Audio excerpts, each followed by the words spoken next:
It is an incredible honor to be here for the American College of Surgeons Convocation Ceremony as the incoming president.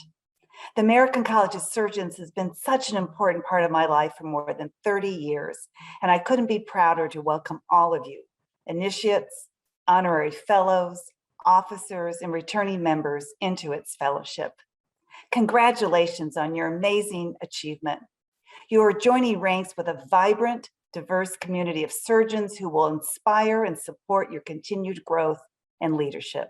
Today, I also have the privilege to take my next exciting step in the college and to thank the current president and my dear friend, Dr. Wayne Meredith, for his leadership. Under his direction, the college has accomplished a great deal, developing guidelines for patient triage and management, recommendations for maintaining essential surgery, and wellness resources to guide us through the pandemic. The college also made the very important call for all healthcare employers to require the COVID-19 vaccine, a critical step in the continued fight against COVID-19. Dr. Meredith has been instrumental, along with Dr. Scott Levin, Dr. Timothy Eberlein, and others, in starting the Racial Equity Task Force, which will carry on during my presidency and beyond. There are grants that have been established to advance the diversity of our specialty and increase inclusion and equity. Dr. Meredith's contributions and service have been truly remarkable, and I hope you'll join me in thanking and celebrating him. Today's address is about recovery, a word we have heard often over the past 18 months in our surgical circles and beyond. I'll talk about enhanced post-operative recovery after surgery and how lessons learned from this approach can be applied as we step closer to the other side of the pandemic. I titled my talk, #SurgeonsSowingHope, as a charge for our surgical community to enhance recovery, elevate healing, and spread hope for our patients, our communities, our teams, and ourselves. I encourage all of us to share the many ways we are sowing hope with this hashtag on social media. It is always inspiring to see the wonderful works of our fellow surgeons in action. My plan throughout the year is to invite many of our leaders at the American College of Surgeons to post a 1-minute podcast, video, or social media post with this hashtag so that we can share enhanced recovery thoughts as we go forward beyond the pandemic.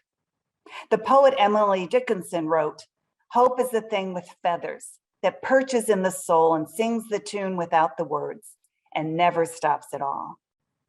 A physical therapist who also happens to be an artist drew this picture, which shows the first rib removed for thoracic outlet syndrome, which is my area of vascular surgery expertise. To me, the words in this quote describe the delicate and fleeting nature of hope, but hope also never stops singing. It overcomes even the most difficult circumstances and challenges. Hope endures. Hope for the improved health is the driver behind enhanced recovery after surgery. Enhance in its various forms means to improve the quality of or strength of, to make better, and to educate and enlighten. Its very essence is captured by this care approach, which aims to medically optimize the health and safety of patients before surgery, on day one, and throughout the continuum of care. Enhanced recovery after surgery has proven benefits. It is associated with improved patient outcomes and safety, reduced hospital stays and readmissions, shorter recovery times, and lower costs. Through a combination of evidence-based guidelines based on patient education and engagement, multidisciplinary teamwork, screening tools, nurse navigation, and patient champions, the whole patient is supported throughout the surgery journey and beyond through recovery. 2 recent studies from the Journal of Vascular Surgery quantified some of the benefits. The first examined implementation of enhanced recovery bundle in 57 patients with lower extremity bypass. Patients in the enhanced recovery program had decreased length of stay of 8 versus 11 days when compared with patients who were not in the program. In addition, variable costs declined from about $18,000 to $13,000. The second study examined patients undergoing abdominal aortic aneurysm repair with an enhanced recovery program in comparison with patients undergoing endovascular aneurysm repair, or EVAR, or standard open repair. The protocol was associated with the reduced time to discharge, with the mean time to discharge of 5 days in the enhanced recovery group and 8.4 days in the open repair group. There were also improved postoperative outcomes like early ambulation and feeding. Both of these studies have what I consider the most important element of enhanced care, a multidisciplinary team at the core. Enhanced recovery is a theme that we can apply on an even larger scale as we begin to emerge from the pandemic. Many of the same principles that underlie this approach to optimization, collaboration, compassion, inclusion, engagement, and innovation can guide us as we heal, recover, and lean forward. I frequently say, what has COVID-19 done for me or us lately? And even though the list is not long, it has enabled us to enhance communication, just as we are doing today with this virtual meeting. It has also allowed us to use telehealth for our patients and made us more flexible in how and where we work. I want to talk a little bit about my experience as a leader. When I was 7, my grandfather told me, Julie, there are going to be people who say you can't do things in your life. And when they say that you can't, show them you can. There have been several times during my career when I was told no, but this advice to be resilient became my motto, yes, I can, which has grown to yes, we can. For 11 years, I was the only female chair of a department at Johns Hopkins. You see me here in red. I wore black for a year in an attempt to blend in before deciding to show my true colors and self. Those were some of the most transformational years of my career, where I learned about myself as a leader and the importance of building connections, culture, and teams based on trust, openness, inclusion, and opportunity. In 2012, I was also elected the first female chair of the college's Board of Regents. We have made great strides in diversity since then. Today, 18% of our members in the American College of Surgeons are women, almost 12% of our fellows are women, 34% of our associate fellows are women, and 43% of resident members are women today. And 47% of our medical students are women at our meeting this week. And today, we welcome an initiate class that is made up of 27% women. As leaders and surgeons, COVID-19 has brought a storm of challenges we could never have imagined, from delays in elective procedures to redeployment of staff, financial strain, and new safety practices. There also have been silver linings where we have seen the most amazing acts of bravery and teams come together stronger than ever. Some of the words that come to mind when I think of what I've experienced and seen in others are transformation, compassion, courage, strength, purpose, and determination. But there are so many more. What are your words, and how can we live this out in our daily practices as we lead through COVID-19?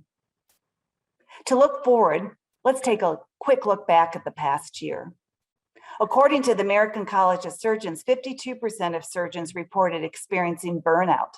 Delays in care affected each of us and had far-reaching implications. A Centers for Disease Control and Prevention study reported that by June 30th, 2020, 41% of adults in the United States delayed or avoid medical care. In addition, a study presented at the annual meeting of the Society of Thoracic Surgeons cited a 53% drop in adult cardiac surgeries nationwide and a 65% decline in elective procedures. And most importantly, the pandemic showed us the devastating impact of long-standing health disparities in our underserved communities. COVID-19's disproportionate effect on communities of color is staggering, with one study reporting that more than 1/3 of COVID-19 deaths have been among Black African Americans. So how do we begin to recover and also ensure that we improve along the way? I want to go back to the values that frame enhanced recovery after surgery: compassion, collaboration, inclusion, engagement, and innovation, and share ways we've been putting these into action with our surgical teams and patients. The pandemic created a paradigm shift, pushing us to innovate quickly. Telehealth emerged as a safe, convenient, and lower cost alternative to in-person visits, while still allowing us to engage with and include patients in their care. Dr. Anthony Atala, director of Wake Forest Institute for Regenerative Medicine and a fellow regent, created a toolkit for rapid integration of outpatient telemedicine program during the pandemic. the findings of which he co-authored in an article in the Journal of the American College of Surgeons. These elements include provider and staff training, patient education, engagement and participation, coding and billing integration, IT support, an EMR system, audiovisual platforms, and hardware investment. Telehealth provides enhanced benefits, but it also poses barriers to access for underserved communities who may not have internet connection. Recognizing this limitation, we launched a hospitalist at home program last December. By combining telehealth technology with in-home visits from paramedics, we reached more than 500 patients in our region within the first 7 months of the program. This is just one way we are enhancing care with innovation. With enhanced recovery comes the incredible opportunity to be ambassadors and advocates of equity and inclusion. Every patient, regardless of background, race, gender, or ethnicity, deserves access to equitable care and treatment. And we have seen this more than ever during the pandemic. Across our health system, we are focusing on enhancing equity and creating a vibrant, rich tapestry of perspectives, voices, background, beliefs, and talents that reflect our community. Similar to the American College of Surgeons, another major initiative we started at our hospital during the pandemic was a racial equity task force, which brings together leaders, staff, students, and community members focused on positive change. Together, we are looking at data trends, hiring and retention practices, community outreach, staff support, educational opportunities, and culture to ensure that everyone has a seat at the table. All voices are heard, and we are best caring for our community. At the heart of enhanced caring is compassion. In the book, Compassionomics, author Stephen Trizik and Anthony Mazzarelli define compassion as the emotional response to another's pain or suffering, involving an authentic desire to help. Through an expansive literature review, they describe the all-importance of compassion in healthcare and its many benefits, including improved patient outcomes, reduced costs, time savings, and even lower levels of physician burnout. They share research that more than half of the physicians believe they do not have time for compassion. However, they also cite research that it takes only 40 seconds to create a meaningful connection with a patient. This made me pause and think, what can I do in just 40 seconds to make a compassionate connection and difference?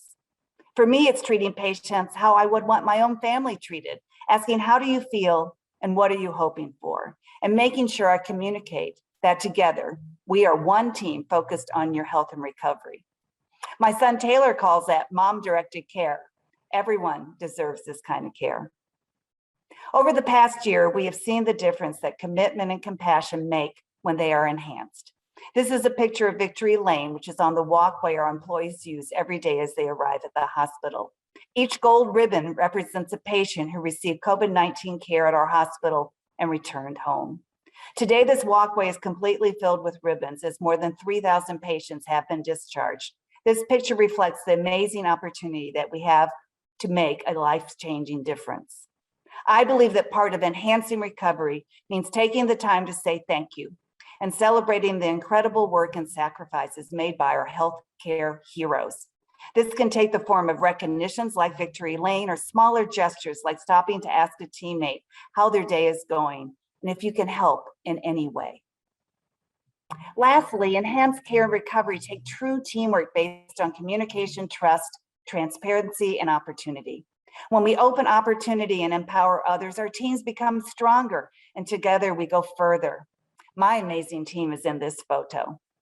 As you move forward through the pandemic and support your teams, I encourage you to care for yourselves too. Surgery is a rewarding but demanding profession. As recent New York Times article shared, we need to find ways to flourish. This can take many forms: making new connections, celebrating small wins, doing good deeds, and practicing gratitude.